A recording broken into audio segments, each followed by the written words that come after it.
Ladies and gentlemen, welcome to the Palm Coast Tennis Center. And now we'd like to have Mary Girallo sing our national anthem. All rise, please. Thank you, Mary.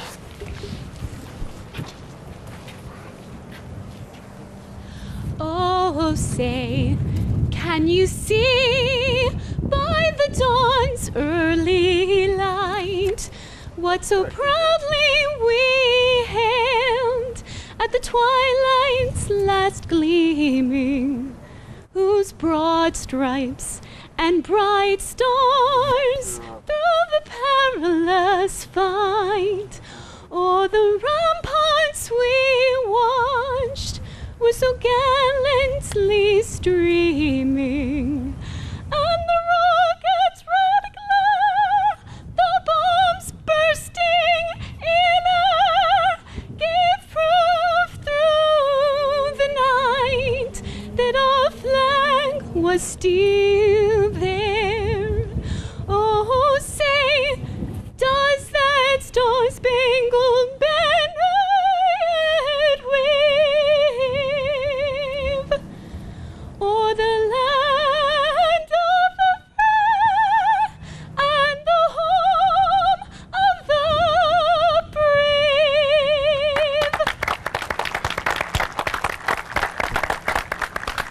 Thank you, Mary. Great And job. now we'll have the toin toss. Very good. Strict adherence to the code. We've got long lines covering, and like I said, right side of every time central okay? Chalk to things that can be rolled in, all right? W's going to do the coin toss. What's his guess? Heads. Sir? Okay. All right. Mina called heads. Coin toss was heads. Picture face that way. You want to get in there? Yeah.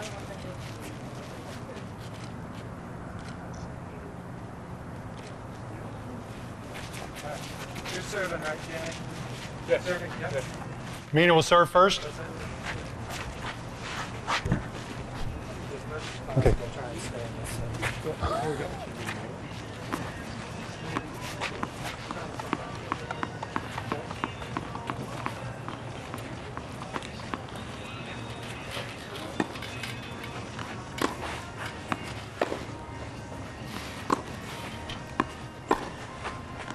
Ladies and gentlemen, again, thanks for coming out and watching the tennis tournament here at the Palm Coast Tennis Center.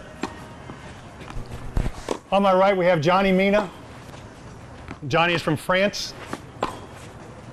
And on my left, we have Isak Arvidsson, who is from Sweden.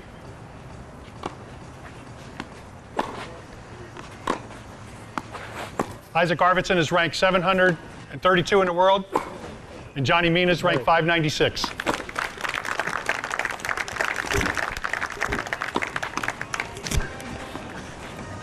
Good afternoon, everybody. This is Steve Viviano, I'm Bill Sweeney. and we are reporting to you from the Palm Coast Tennis Center in beautiful Palm Coast, Florida.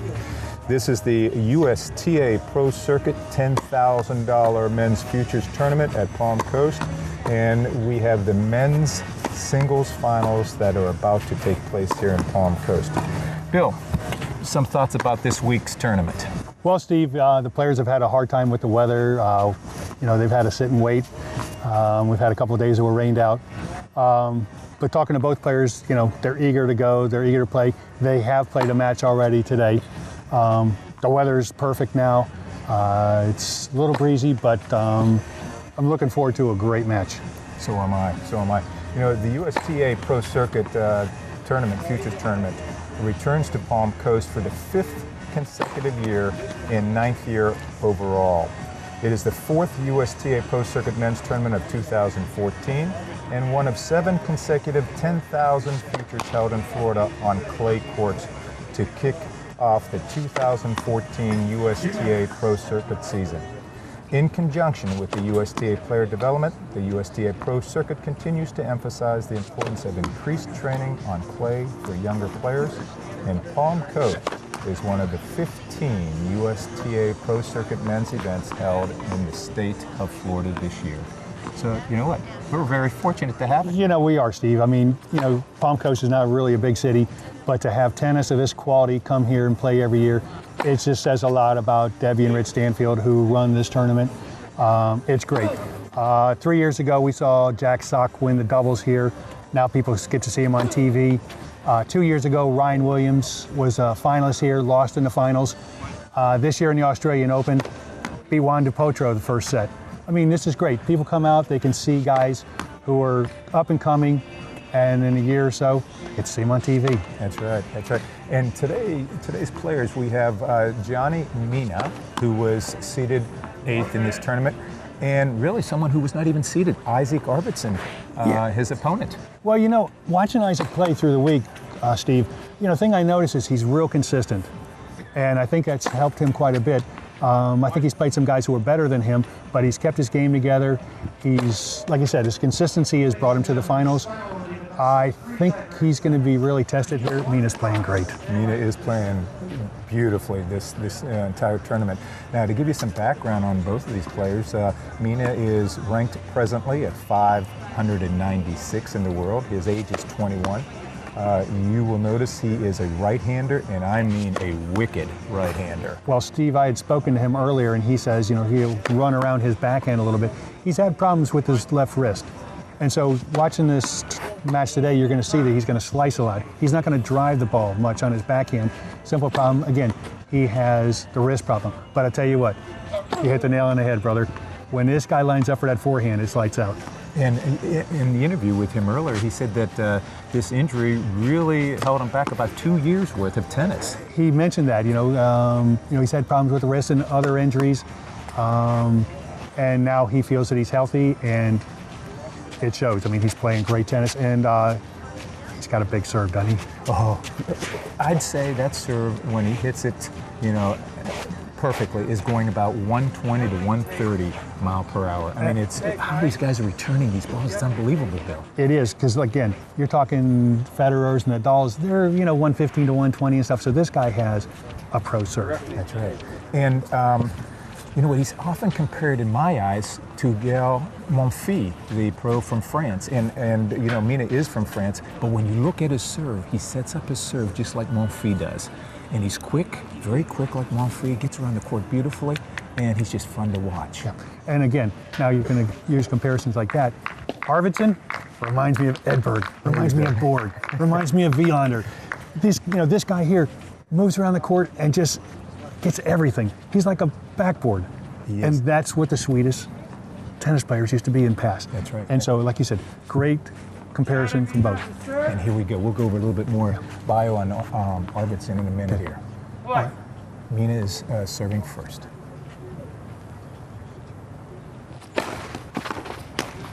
Wow. Right off the bat. It's where to start. You know, it's great because we're sitting 20 feet away from him, and you can tell the sound of that racket. It's just the ball's coming off at just a ridiculous speed. 15 love.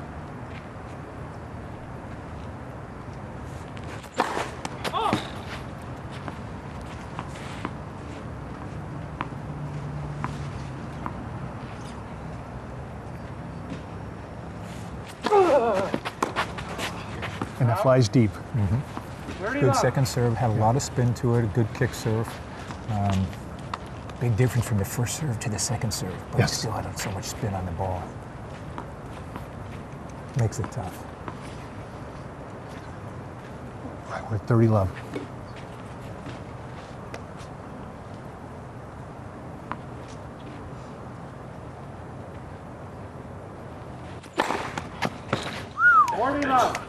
Excuse me, but Yeah, I think that's 125, 130 mile an hour that we were talking about right there. That's impressive. And you know what? That's going to help him be able to do so much.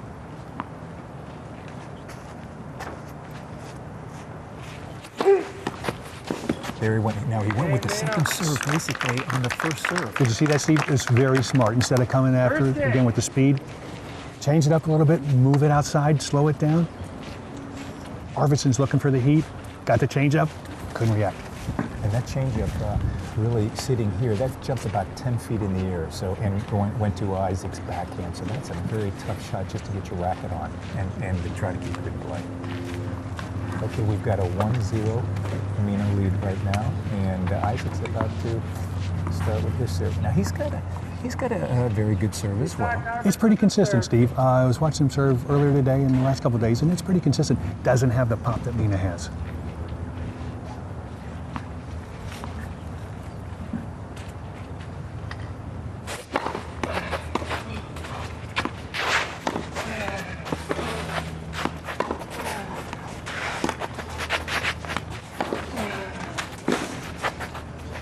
And that sails deep.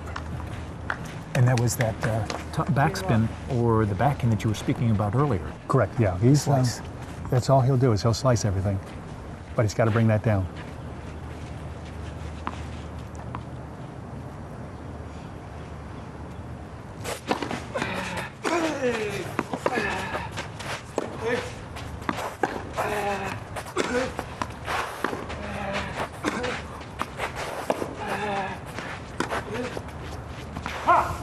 Just wide. Just wide.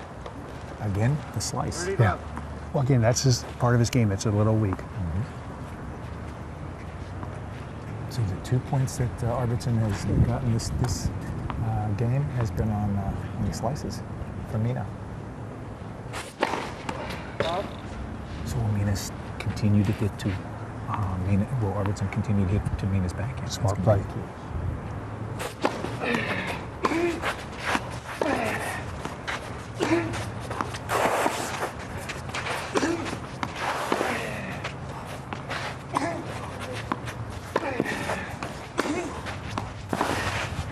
Big forehand. Big forehand. Good rally. Yeah. And you're going to find Arvidsson is more of a counter puncher. He will hit every ball back to you. He'll place them nicely in the court, in the corners, and so he is very strategically minded with his game. Well,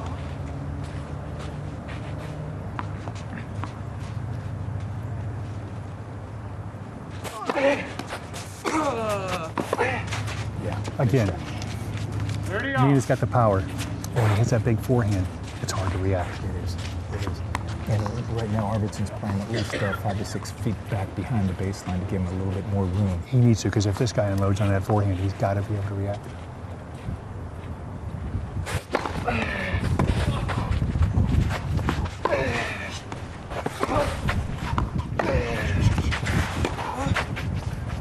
That was deep. 40-30. Okay, we've got a 40-30 right now. We're in the second game of the first set. Arvidsson is serving.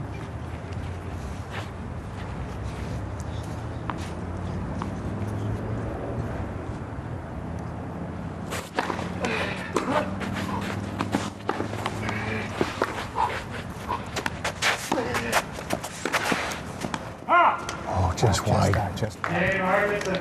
Okay, so we're 1-1 in the first set here. What have you seen so far? What you impressed with? Well, I'm impressed with Mina's serve. I'm impressed with his forehand. And with Arvidsson, I'm impressed with his consistency again. He's, you brought up a great point, Steve. He's going to keep going to Mina's backhand because that's his weakest shot. He knows that he doesn't have it, so he's got to go to the backhand. All right, we're tied at 1-all.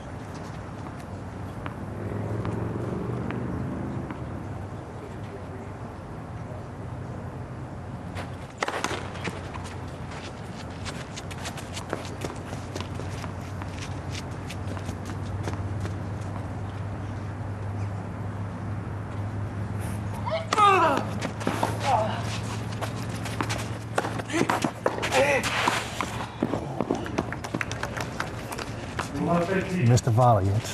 Arvidsson is quicker than one would think. He's Yeah. really tall. I'd say he's about 6'4". I think he is 6'4". He moves Yeah, very, for very 6'4", well. he does move well. Yeah, he read that beautifully.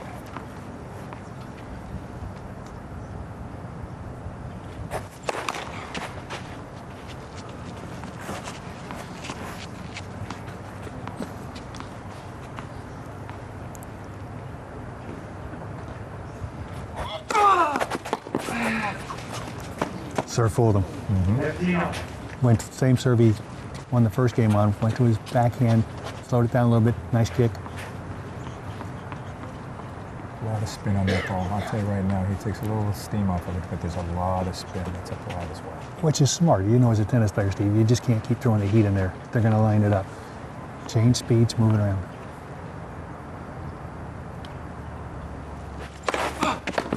A bomb. Yeah. The only thing you do is really just try to get your racket on the ball and get it over. You try to block it back, but sometimes when it's coming that fast, just say great serve and move on.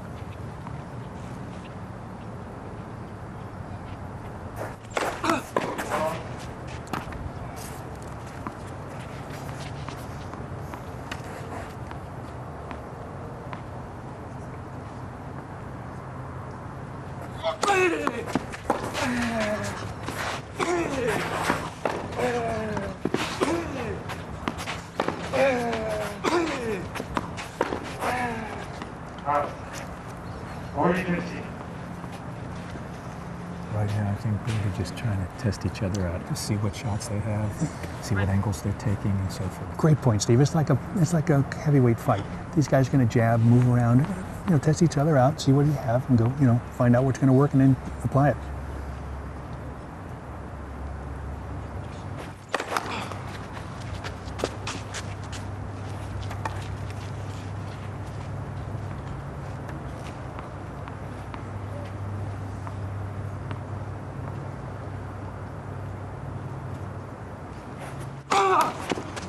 Double fault, that kind of hurts. He does not do that very often. No, he I've been doesn't. watching him the entire tournament, and that's maybe the second double fault I've seen the entire tournament Yeah. for Mina.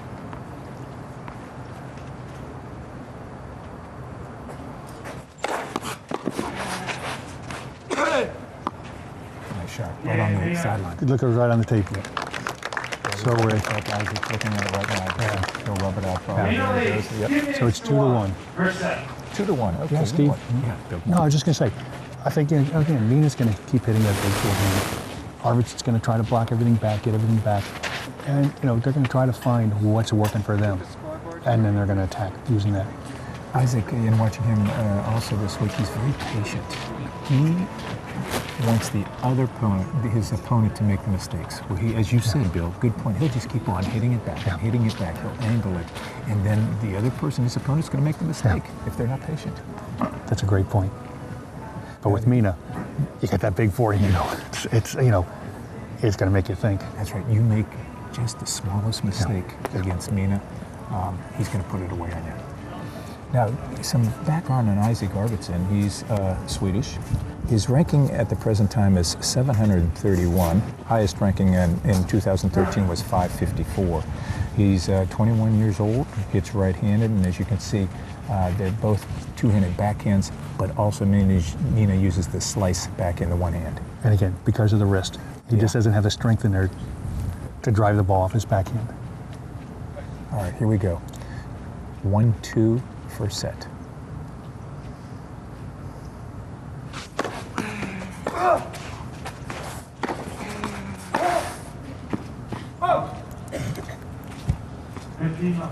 Both of these players hit the angles. They go to the right corner, left corner, they move their opponents around constantly.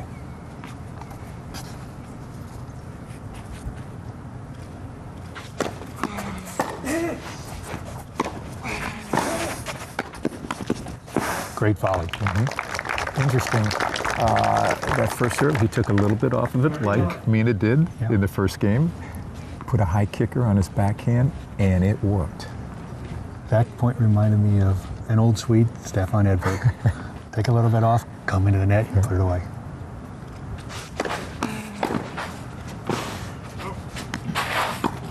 Call it out. Chair umpire's going to check to make sure. Calls it out.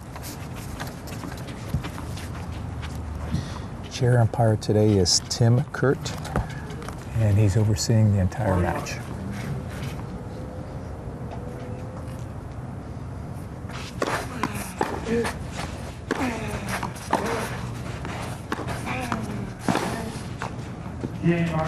We're 2-0. 2-0. Very interesting. Now, one thing I know we haven't mentioned is, Steve, Mina, when he was in the juniors, was ranked 2 in the world? He was ranked 2 in the world, and then he was, 2 years later, he received the number 1 ranking in 2010, so he's moved up in the world. Okay, we're at 2-2, first set.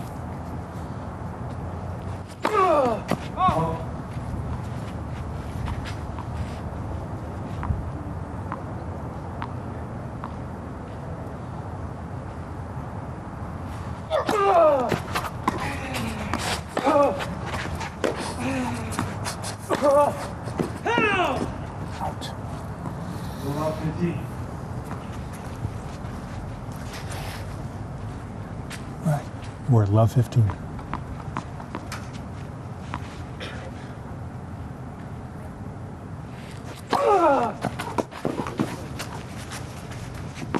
What a serve. That's been so effective, Steve. He keeps going wide to his backhand, and Arvidsson's not picking up on it real quick. And that ball is jumping about, I'd say, 8 to 10 feet. And which makes it tough, because you're used to the flat, hard serve coming in, and he hits a kicker and it bounces up to your face. By the time you react, it could be late.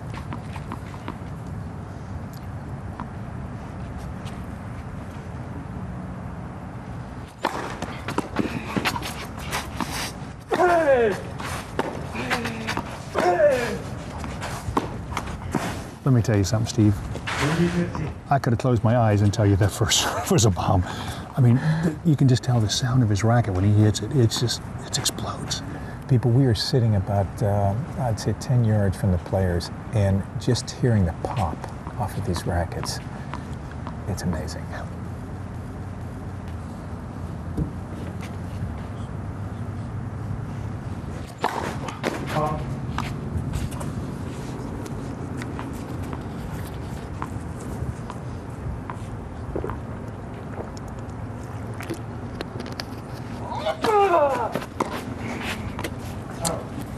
That serve's working so well for him.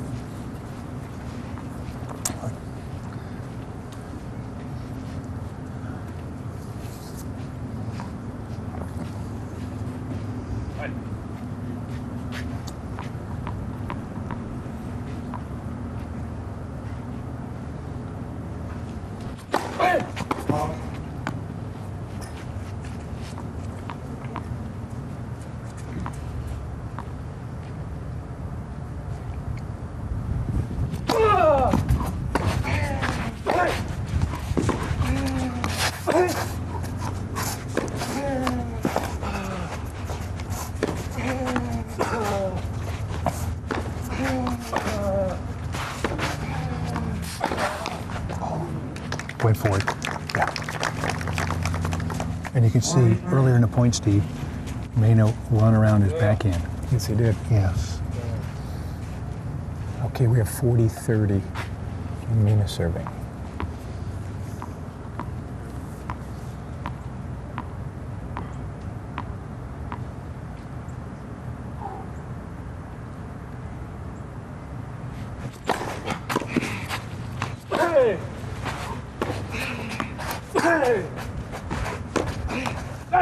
It's game. Gianni Mina. Okay.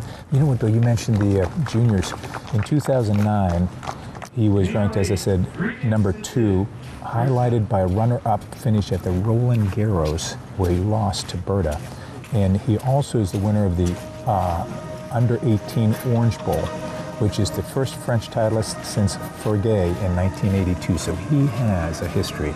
Well, does. One thing in talking to him earlier, Steve, I found out that surprised me is he has played in the French Open, and he's played some gentleman called Rafael Nadal. I'm not sure if you've heard of him or not, Steve, and he told me the scores in the sets were 2-2 and 2. Now, if you follow Roland Garros, you know that Rafa's won 8 French Open titles.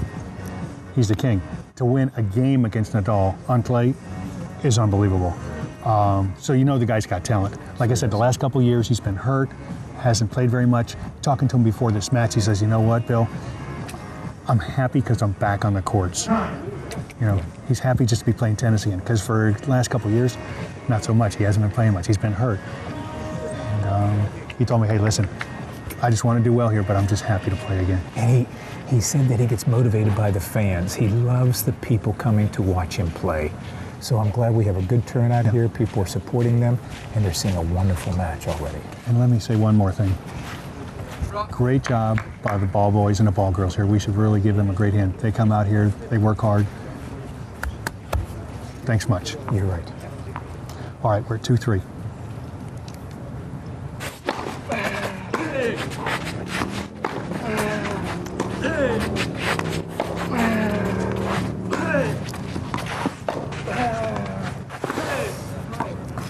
Went for it. Changed the pattern. Instead of going cross court, he went down the line and he hit it out just about 4 to 5 feet.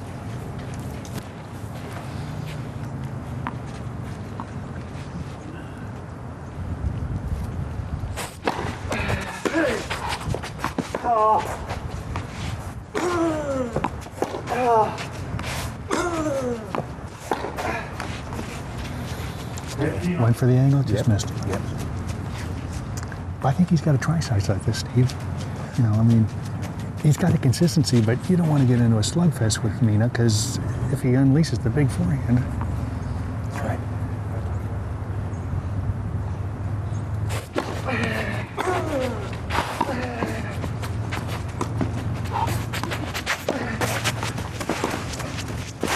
Oh, what a Oh, shot. listen to people. Beautiful. Great passing shot by Mina. Oh, Isak took him at an angle, and Mina just put it down the line. Perfectly placed. Very nicely done. And we got to keep in mind also, these guys have had a hectic schedule. Oh, it's been crazy.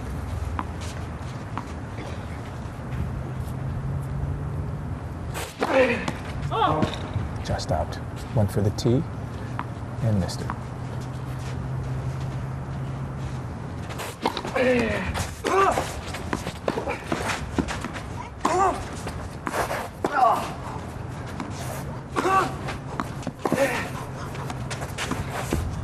Oh, what a Yes. great Oh, touch. yes. Oh, yes. Great touch.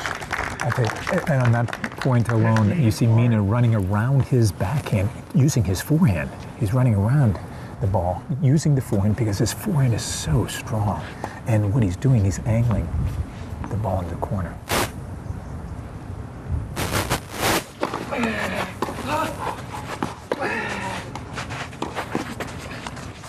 The ball never came up. Never came up, hit the line. We have our first break of the first set. But yeah, Steve, that ball hit, skidded, never came up. Arvidsson couldn't get his racket underneath it. And that's where the backhand slice is so effective because it just skims over the top of the net and it doesn't come up on you. It stays low, but it also has a spin on it. And again, you can't get your racket under it. So. And when it hits the line, it doesn't help either. Yeah, that doesn't help either. Well, again, our first break, and we'll see if this is costly for Arvidsson. Mina's been moving Isak side to side, and then he just put a drop shot on him, which worked very well.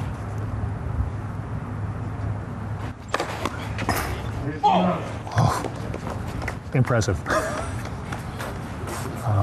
Well, I don't know if I even saw that shot. I heard it. I heard it.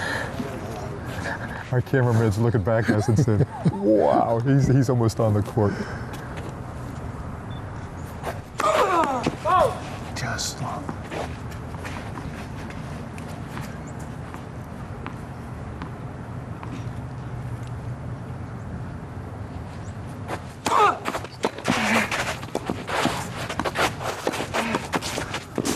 Just out. Just out. Great volley, but Yep. he just missed it. Arvidsson put a little heat on it. What you're supposed to do, you know, hit it hard to the net person, Right. make him make his shot, and it was just out past the baseline. So nice play. Yeah.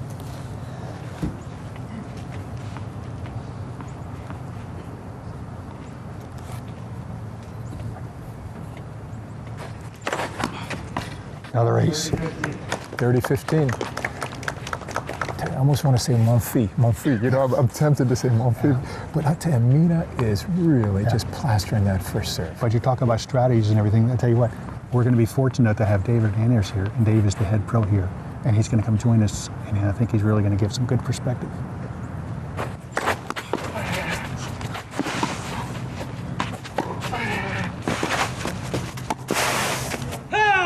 Oh, just wide. Just one. Yeah.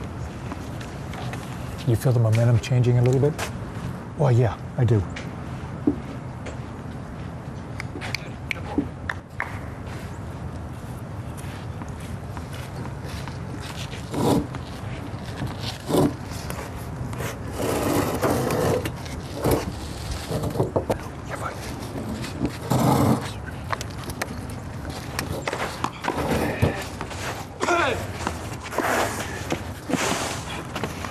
Oh, what a shot. Game, Mina. All right. Mina held his serve. And All right, everybody, as I just mentioned a minute ago, it's great to have David Hernandez here. David is the head pro here at the Palm Coast Tennis Center, does a great job with the people here. David, what are your thoughts on the match so far? Well, it seems like the clay court player is definitely taking it to the double specialist. We have the Swedish player, speaking with his coach, he's been ranked as high as 500, which is kind of even with Mina there. But the experience in the clay court tennis, which is obviously what this surface is that we're playing on, definitely has to go to the French player. What about that big serve, Dave? It's a cannon, isn't it? It's loud when you see it, and of course he has so much action that, as you've probably seen, some of those aces are really pulling the opponent off the court, and he's had no play on it at all. So very exciting to watch. We're having a gorgeous day, obviously, so this is really a treat. David, you know, right now the first set is 5-2 Mina. What would you say to both players right now if you were coaching them? Well, I would say to the, like I said, the differences in style. If you notice the amount of net clearance that Mina is getting, he's got that clay court game. He runs around his backhand a lot, hits a lot of forehands. Obviously, he's had an injury to the left wrist, which, would kind of, call for that. But his style, period, is for him to run around. He has a huge forehand, lots of spin, and unfortunately, people at home probably can't appreciate that. We can because we're right here seeing it. But that ball really jumps off the court, so his opponent needs to give that ball a little bit more elevation. See how much height we're getting on that ball because it's a lot lower. So there's really nothing to hurt Mina unless the ball lands short. Case in point, nice shot. Good point. So Arvidsson has to get the ball up a little higher to give himself some more time. Higher and deeper, and try to find the slice backhand, because really, even though it's a very, very good shot, it's a world-class slice, it's not going to be a shot that's going to hurt him as much as his forehand will. And they both move so well. They both move fantastic, absolutely.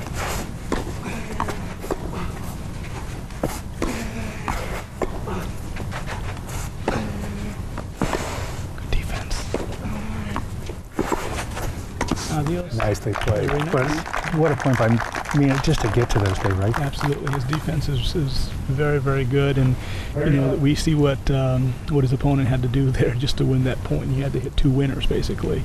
So that's really good tennis. Talking to his coach, the Swedish player, a couple years ago, he was actually teaching. Wow. He was doing a little teaching, a little playing, and his coach said to him, "Listen, if you want to do this, you've got to stop teaching and do this full time." And that's what he's done, and he's won 5 future level doubles events. He's played 5 Davis Cup ties for Sweden. He's on their Davis Cup team.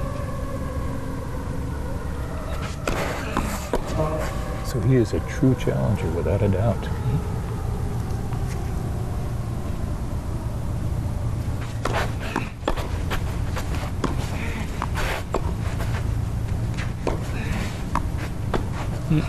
Too good. Oh, nice. Cat and mouse. Oh, beautifully done. These guys are just so agile, aren't they, Dave? They are. They really are. And it's really a treat to see shots like that. You're so used to the power and the big ball and everything that you see on TV. These guys have it all. They have the finesse. They're hitting the little soft angle drop shots, and of course getting to it and hitting one back. That's really, really impressive. And that's one nice thing, playing on a clay, you have the opportunity of sliding 5 to 6 feet if you have Absolutely. to. Where on hard court, it's much tougher, of course. Absolutely. Unless you're Djokovic. Yeah. He can slide on ice, I think.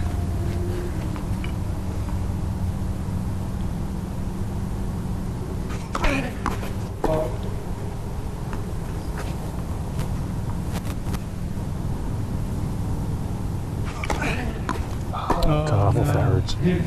And you don't see that No. by Isak too often. No. Believe me. Watching the entire tournament, he has not had too many double faults. Okay, we're at deuce now. A very important point of the match here.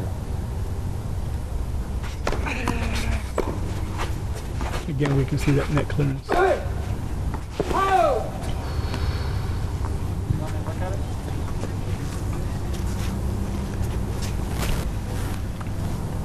Ball's called out.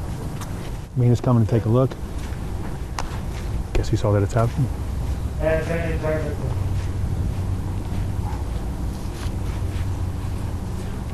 But going back to what we talked about earlier, guys, I would definitely, if I were coaching him, ask him, tell him, hey, get that ball higher and deeper. You have to.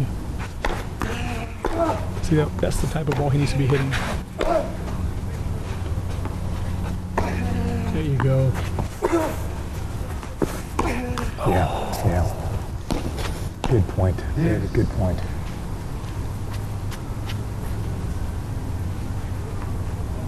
So for him, at this stage of his career, he's only 22, just turned 22, and he's traveling with the Swedish Davis Cup team, so his game's definitely going to improve just from the exposure to that quality of player.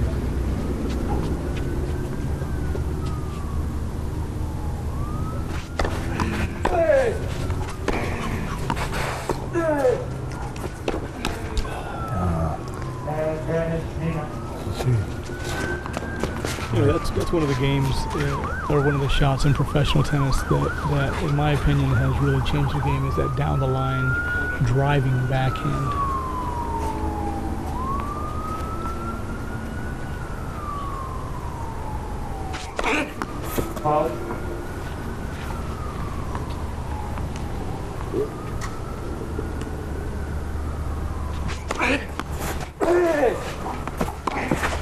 Hey, Steve, first set, guys. That's 4 games in a row. I mean, it was 2-2, and okay, David. He's lost the first set. Ben's got it. Okay. Now, what are you going to tell him in the second set? Basically the same thing that I would have told him toward the end of that set. He needs to keep more balls in play. You can't let Mina dictate with that big forehand, and that's basically what's happening. And the fact is, Mina has taken the net completely out of the equation. So everything that he's hitting is clearing the net by 3 to 4 feet. Mm-hmm. It's bouncing 7 or 8 feet in the air. I mean, he's really putting a lot of juice on it, a lot of heaviness behind it. So that's not allowing his opponent to come in and do what he wants to do. His opponent's obviously, you can see he's more of a hit and come in type player. He likes to keep the ball a little flatter and hit through the court, but Mina's not allowing him to do that. So he definitely needs to start either chipping and coming in a little bit, play a little cat and mouse, or get that ball up in the air and turn it into a slugfest, make it more of a grinding match. At this point, he has nothing to lose. He's lost the first set, so he needs to change it up all the time. Now, it's tough on these guys because, Steve mentioned earlier, these guys have waited around, and in the last couple of days, they've played a lot of tennis. I'll tell you the truth. They're used to this. This is something that they know, they expect. However, what we had here in the last 2.5 days was very uncommon. These poor guys were, back and forth, and unfortunately, weren't able to play on 2 consecutive days. So for them to be able to get out yesterday, that's why a lot of them elected to play last night. They wanted to just get it in. So, all right, we're in the first game of the second set. Mina to serve. It's cannon. It's the cannon. And what's interesting, guys, is he hit that ball about 110, 150 miles per hour with slice. Okay, that's a spin serve, okay, slice serve, and it still gets that kind of velocity. It's very impressive.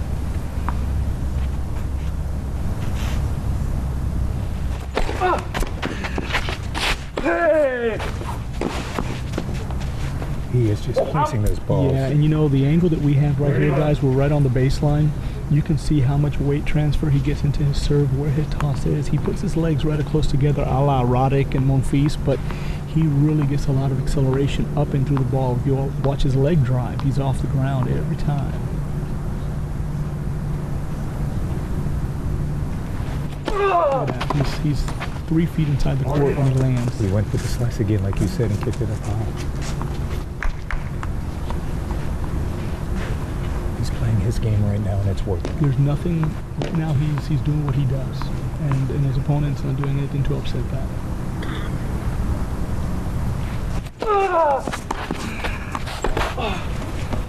See, that right there, guys, was a great example of a fantastic server.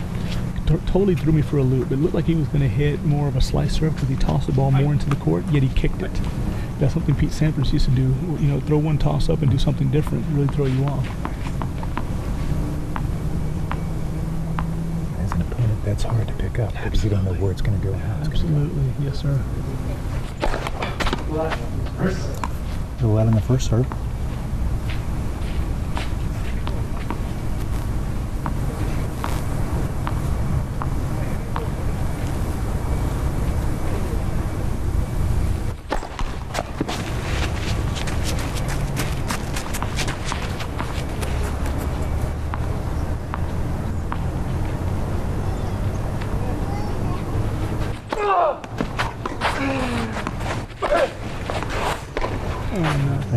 sails on him. Yeah, he can't match him in power, so I hope he doesn't try to, because if he does, if Arvidsson tries to do that, he's going to have a long day.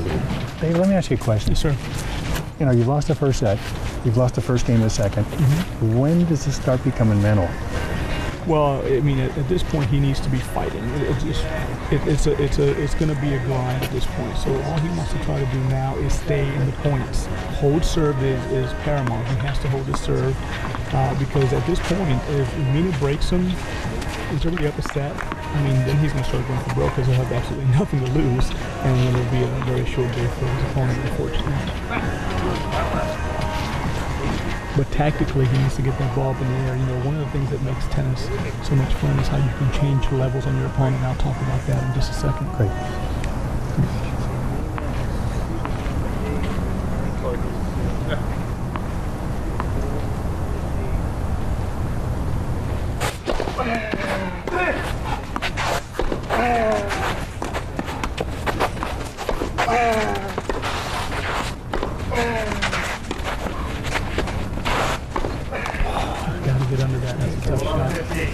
Changing levels basically means, you know, either getting the ball up high above your opponent's shoulder or down low below his knees. You know, either slicing it or getting it up over the shoulder, hitting the ball right into the strike zone is never a good idea against these guys.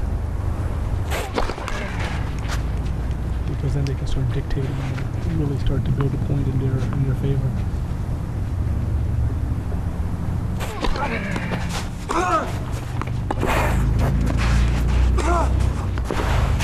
Nothing you can do, and again, that was all spin there. If you notice, the ball was a lot slower, but once it landed, it accelerated and took off. And you could see Arvidsson, as soon as he hit his backhand, he turned around and sprinted for the other corner because he knew that's where he was going.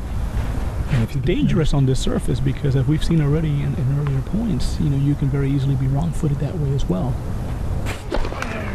Which basically means when your opponent hits behind you as you're changing directions.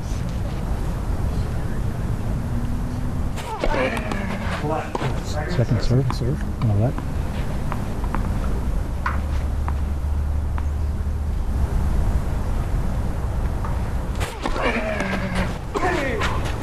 I took a little bit off of it, which was good. And what did he do? He got it up high, Out of his comfort level? Out of his strike zone, Yeah. you know, changed levels on him. That was very good, very smart.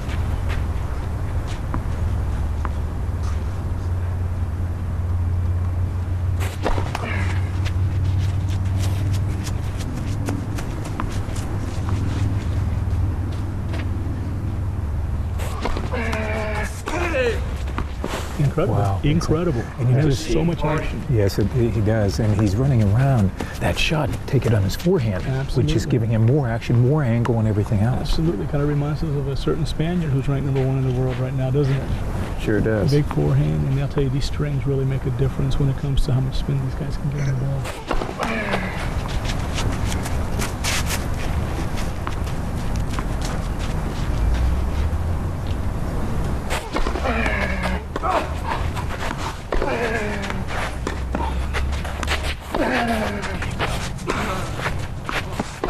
Now we're talking. Oh, nice try. But that's what you got to do. You have to try to dictate that point. One thing Steve and I were talking about earlier, Dave, is it seems like Arvidsson's first serve, the percentage has got to be really low on it. We haven't seen a lot of first serves. You know, well, I watched a little bit of his match earlier, and you know, he was struggling a little bit with the serve. I don't know if there's something going on glitch-wise, or if he's just lost his rhythm on it. But yeah, he's not getting a lot of first serves. Which he's going to need. Definitely.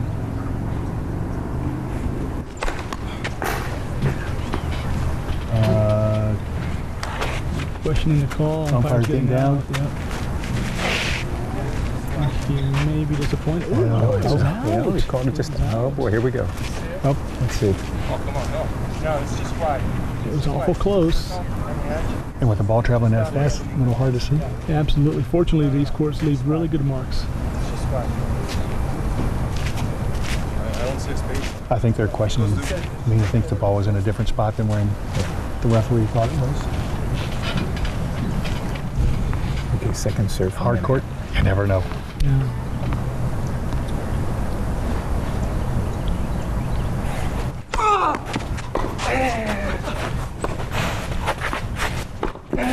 Cooking. There's the error. Very Yeah. good. Keep doing it. Tell you what, Steve, it sure is nice to have somebody over here who knows tennis. That's right.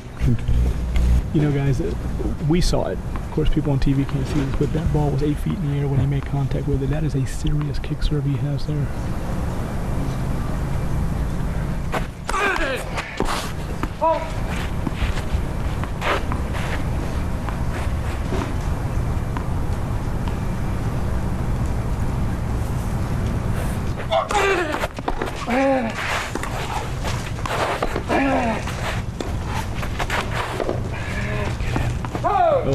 Both of these players get so low to the ground for their shots. Yes, absolutely. And we can notice here, you know, obviously the two-handed backhand that Borg made popular in Sweden. He's got a beautiful technique on his two-handed. This is a crucial game for this match. It has to be. He needs this. He needs a break. Too good. Another bomb. Yep. Well placed. And that's got to be discouraging. It is.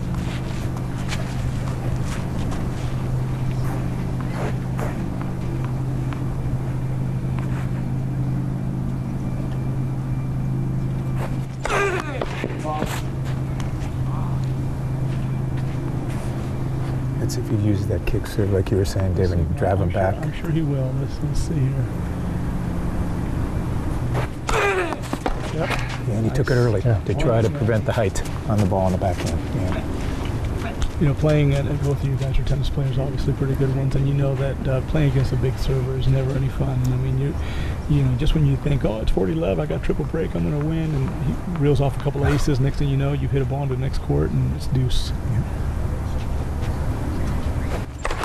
And the pressure's always on you because you know your opponent's going to keep serving. You have to hold. You have to hold, and that's what we were talking about earlier. He's got to get into these service games, and he really needs to focus on holding his own serve. There's an opportunity. 40-30. Mina's starting out wide. See where he takes him. Probably going to go for a really, really wide angle. Yeah, pretty good. He went right up the middle. He went right up the middle to his forehand. He's very tricky, isn't he? Very sly. He gives you this one toss. He gives you this way out there, out wide, making you think he's going to kick you out wide, and he goes up the tee. He's very crafty, very smart. And as you pointed out earlier, that's what made Sampras such an effective server, because you could not tell where that serve was going. Totally, and that little play right there reminds me a lot of Andre Agassi. He would go way out there, he'd kick you and kick you and kick you, and then when he got you thinking, okay, he's going to kick you, he'd go up the tee. Yeah. And it always happened. There was on those break points, you know, he's very, very smart. And, you know, you can see Mina here who's redoing his grip there. Obviously, he's gone through it and saturated it with sweat, so now he's replacing his turn of grip.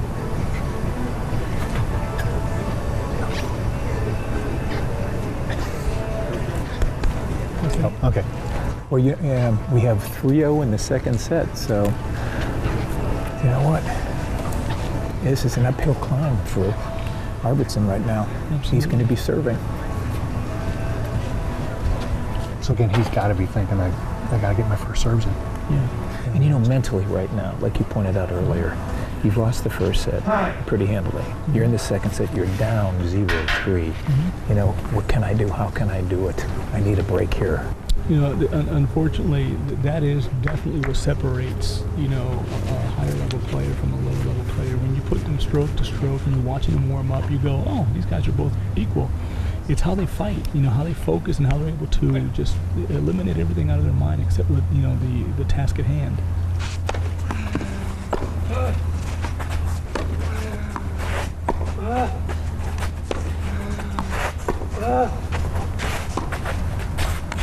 There it is. Yep, he set that up perfectly. Didn't he? 3 slices. Slice, and then ran around that 3 backhand. slices, yep. As soon as his slice sat up a little bit, he jumped all over it.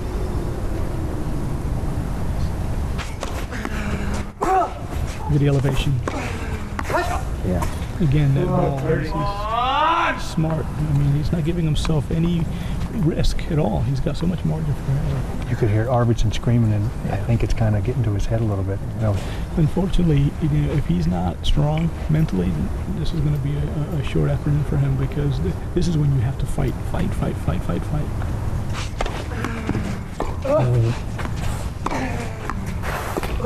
Nice.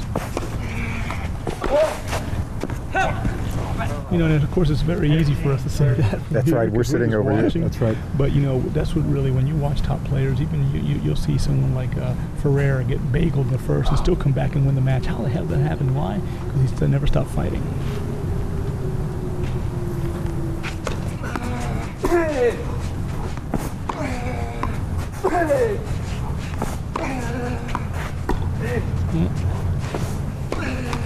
He went for it down the line. you mentioned Ferreira. I've never seen a guy fight.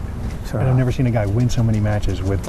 The guy doesn't have any big weapons, but he's a bulldog. He's going to grab your ankle, and he ain't going to let go. No, I mean, why has he been in the top 10 for the last 4 years? Why? Because he's always, exactly, he's always there, always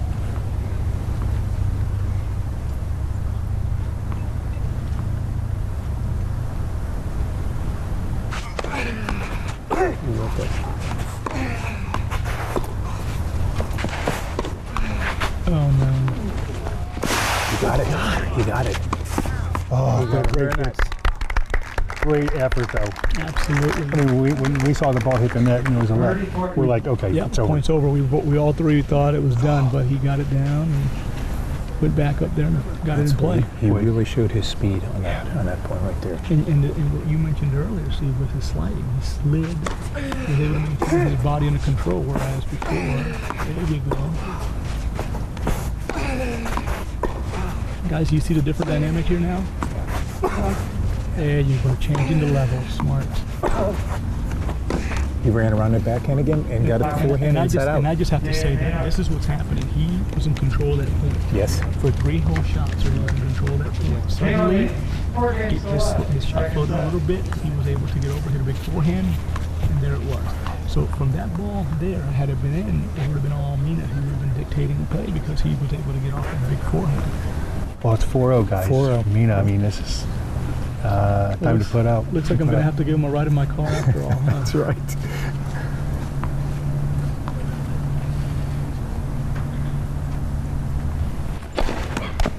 Wow. That's about what, the 4th ace in this match here. Fourth ace. And that is well over 125, guys. That's a big serve.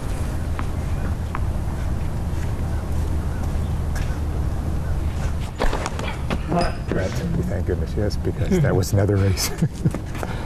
He's changing it up. He's going out wide. He's going up the middle. He's changing That's smart, up speeds. just like great pitchers. Oh yeah.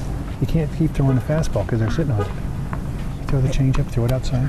And as David pointed out, he's placing that ball above his head perfectly. You can't tell. Did you see that ball kick? And it fooled Arvidsson. It did. I mean, he was trying to take it early. He was trying to do it, but it just wasn't possible. I think He's in Mina full has a flight right now. very positive feeling right now about this match. Sounds like a cannon going off, doesn't it? Like a rifle. Absolutely.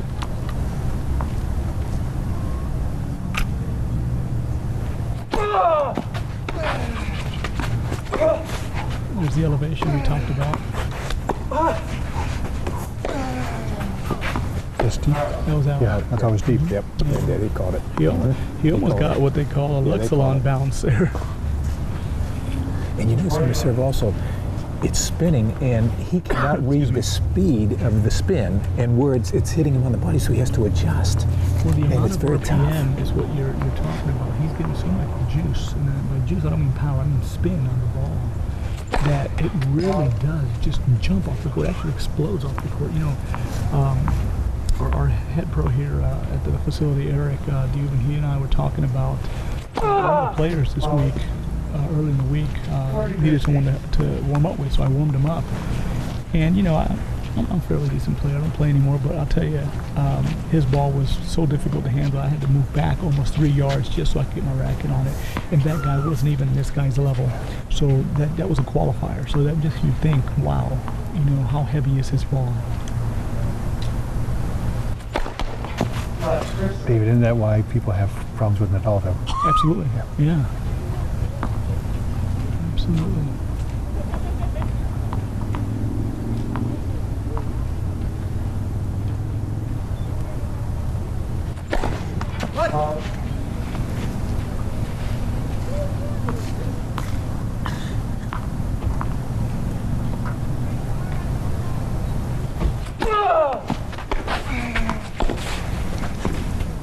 Miss hit? Good hit. 40-30. 40-30, okay. So, Been a quick match so far, guys. About an hour. Yeah.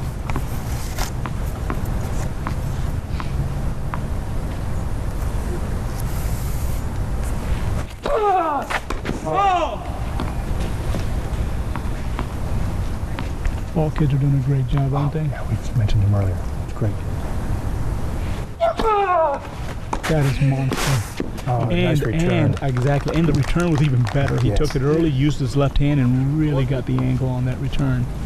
And Mina thanks. changed it up a little bit there because he did a serve and a volley where, you know, he came up to the net and it was just a nice return by It was a Arvidsson. smart play, you know, based on the score, you know, at 40-30.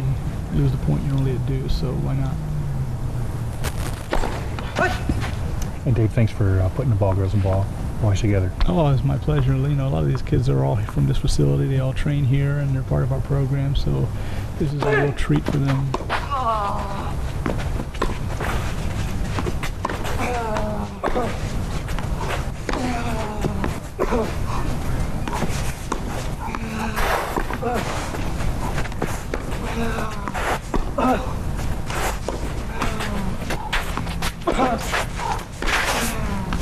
Oh, what a nice shot. Beautiful.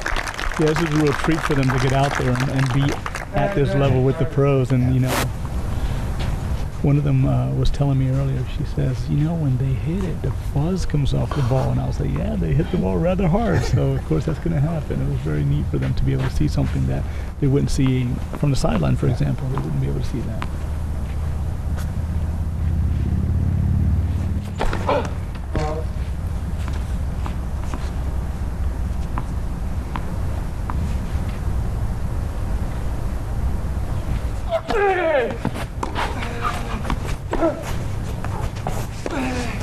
So you cannot miss that shot at this level. You Right. just cannot. That ball was sitting there in the middle of the court. That's the shot that you have to step in and put away.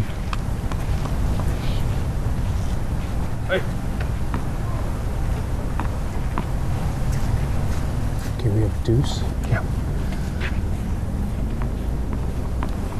and 4-0 at the present time.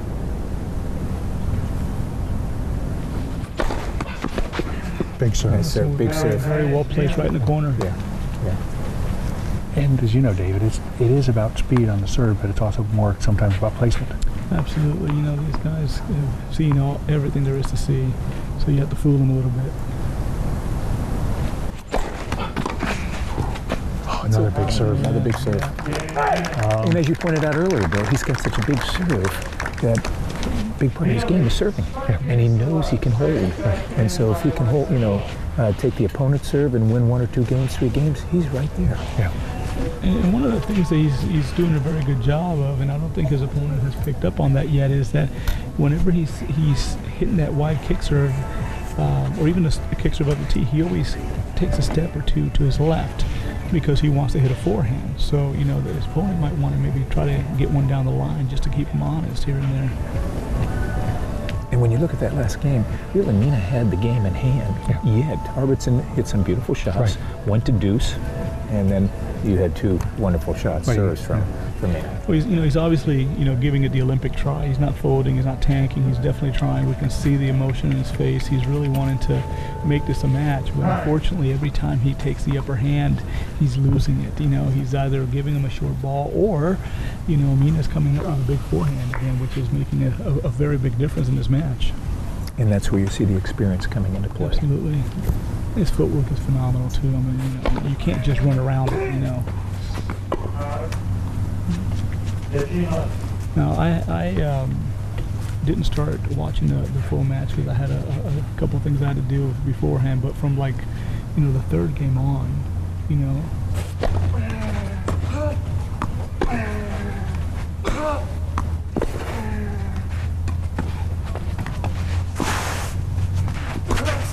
Oh, what a passing shot. Mina has made very few forehand unforced errors.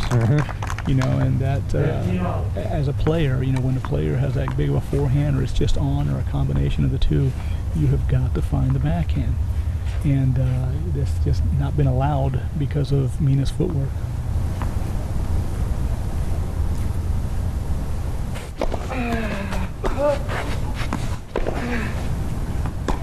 And Mina is changing it up, like you pointed out earlier as well. He's using the two-handed backhand. He's using the slice backhand.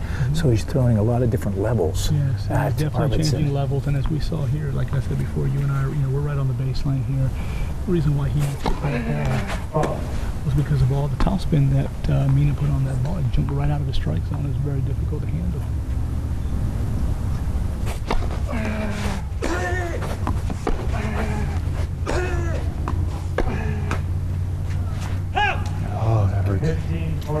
Okay, hey, match point here, guys. Yeah, double match point. Here we go.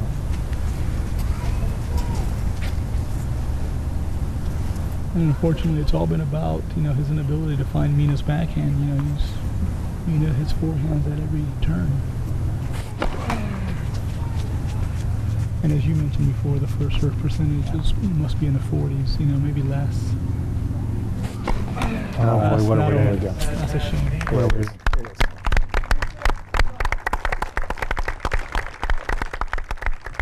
We just dominated, guys. However, Isak Arvidsson has had a great tournament. He has, He's had a- unseated. Yeah. And Ladies and he's gentlemen, done please very, stick very well. around. We're going to have an awards ceremony. I believe the big check's coming in. Guys, thank you so much. Hey, David, listen. Hey, Absolute it's a pleasure. Hey, you know what? Thank you, guys, David. You guys made me fulfill my lifelong fantasy of being a TV commentator. So Yeah, hey, thank you very much. We appreciate your insight, and thanks really for dropping by. My pleasure. We Thank appreciate you. it. Ladies and gentlemen, before we do the award ceremony, how about a huge hand for our ball kids? They did a fantastic job.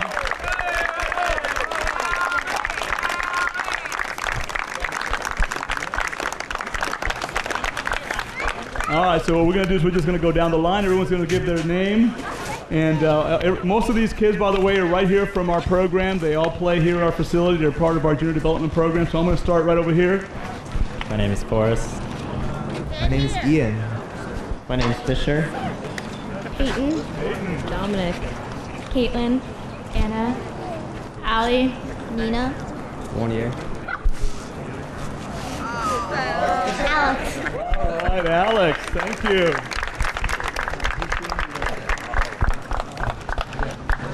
All right, everyone, just before we make our awards presentations, we want to thank a lot of people that were involved here. Our USTA supervisor, Peter Kasavich, ran the tournament for us. I want to thank Debbie Stanfield, who is our tournament director for this event, and David, who I think a lot of you have already met. David Hernandez is our pro here. He's been running things, as well as Eric, who is also one of our pros here who helps us out. We couldn't put this event on without all the sponsors and the Friends of Tennis, which is a group that's involved here. They do a lot of things for charity and for helping the kids out and supporting our youth programs, running things, and just giving us the extra bodies. So we couldn't have done this without them as well. And last but not least, we want to remember that without the officials, we couldn't get this job done. And as usual, Gabe brings in a great group of people for us. We usually see a few of the same guys each year, and it's really turned out to be a great event. And we thank you guys for coming out and supporting us, especially with the adverse weather that we've had over the past week. You know, these players have really played through some tough conditions, dries up and then gets cold and then warms up. So we really appreciate them being out here. All right, to start with the first awards, I'm going to let David make the announcements here on the awards. Mr. Arvidsson, as our singles finalist, we'd like to award you with this silver plate. Yeah, thank you for being here. Thank you. Thank you very much.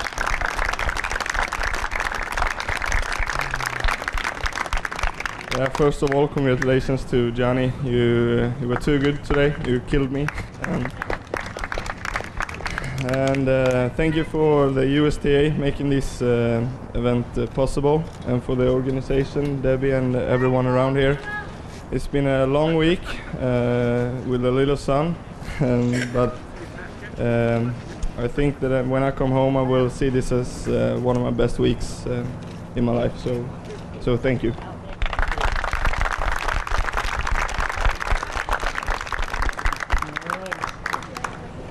Mr. Mina. All right, how about a big hand for our champion? And he has a check for $1,440. Not bad for a week work. Ooh la la, very nice, very, very nice. All right, I'm gonna hold the check for you while you, I'll hold the money.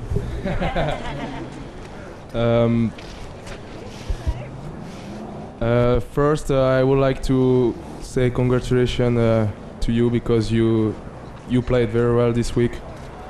I really played my best tennis today, so I'm sorry. Then I would like to say thanks to all the organization, the tournament director, who found me a nice family, Mrs. and the Brown family. Thank you very much for this week. That was very nice.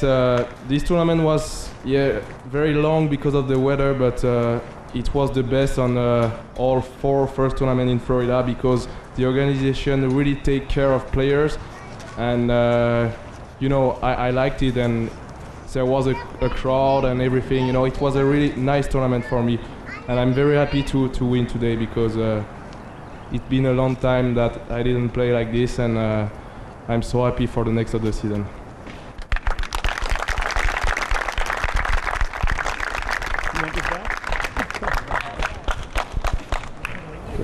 Isak, we have the finalist here, and it was a tough tournament, wasn't it? Yeah, it's been a long week, and a lot of good players, and the weather hasn't been so good, so it's been a lot of waiting, but it's been a good week for me, even though I lost. And you know what? You played beautifully. You really did today, and we give you a lot of credit. Can you go through some of the highs and the lows of not only today's match, but the entire week?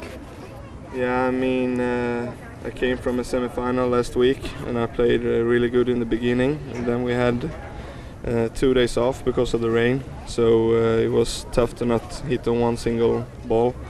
And then we had a tough night, so I mean, it's been a good week, and it's been tough with the weather and waiting and back and forth from the hotel. A lot of moments in the bed and watching some movies and stuff like that. So yeah, it's tough. And as a player, go on. Well, one thing I noticed is I followed you, the whole tournament, and the thing I really liked about your game is your consistency. Yeah, it's been developing this especially the 2 last weeks. The consistency has been much better than before, the weeks before. So it's been improved. Yeah. And you are playing on the Davis Cup team, correct? Yeah, I've played 4 matches last year for Sweden. Good. So.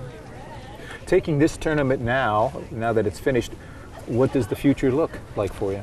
I'm going home now back to Sweden. Yeah, back to Sweden, and we have a camp there for 1 week with some Swedish players. Then I go to England to play 3 futures there, and then we will see. Okay.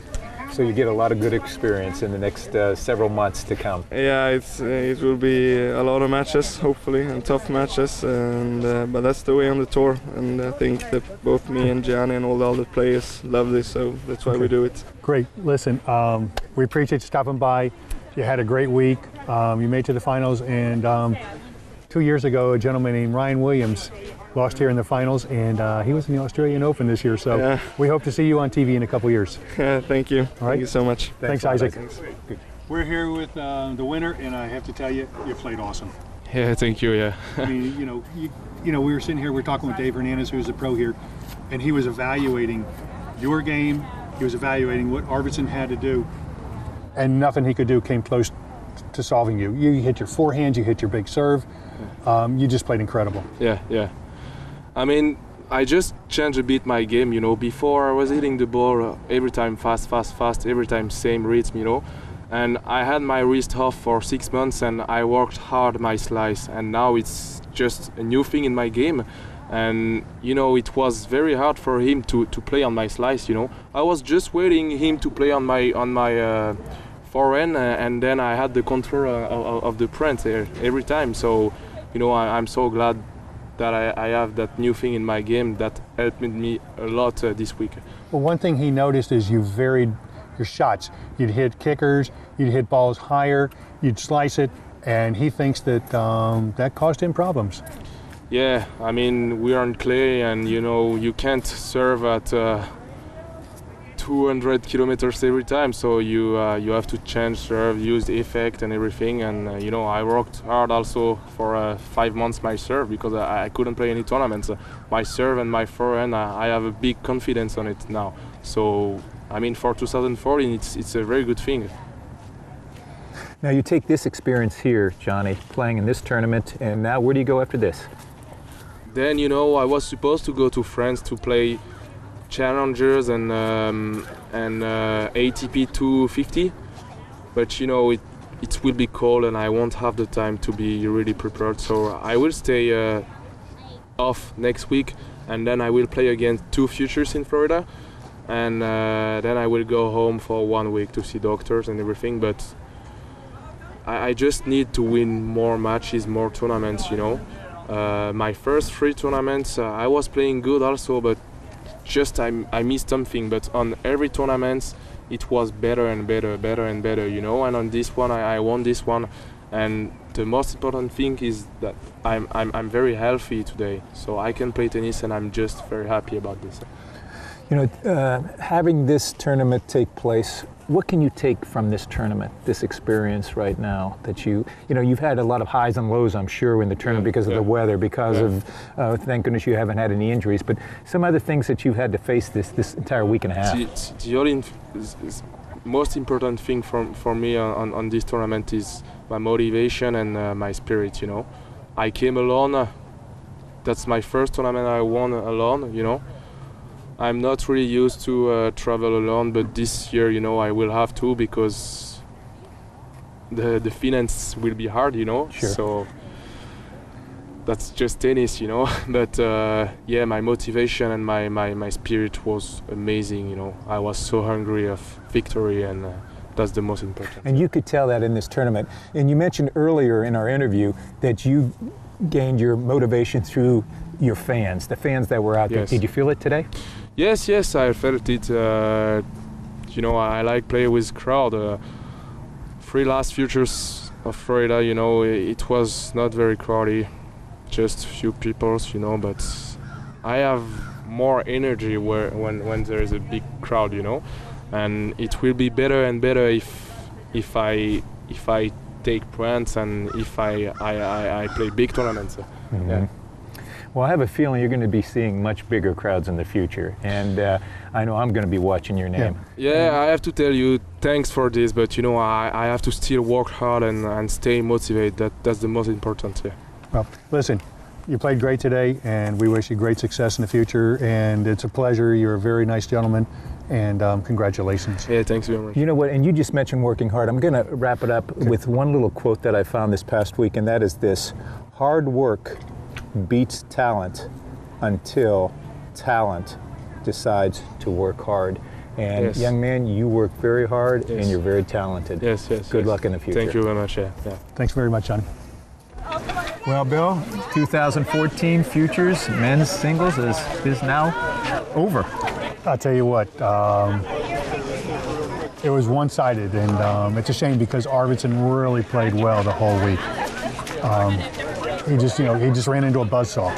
When you look at it, I mean, 2 sets, 6-2 was the first set and 6-0 the second set. And Gianni, Mina just had him running all over the court.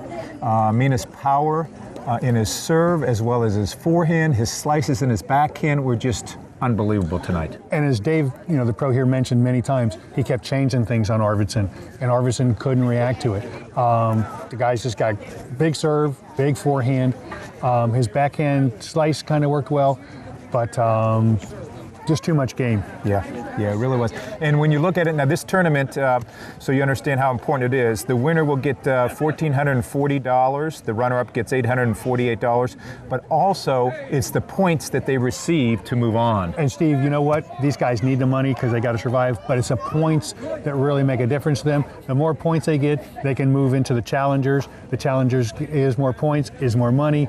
And then as we've seen it here the last couple of years, Jack Sock, Ryan Williams, they're here. 2 years later, they're playing in the majors. We've had some fantastic play here at Palm Coast Tennis Center. If you haven't had a chance to come down and see us this year, hopefully in 2015 you'll get the opportunity to come visit and see some excellent tennis. Yeah, it was like I said, it was just a great tournament for Arvidsson, but again, he ran into Mina and it was a tough day.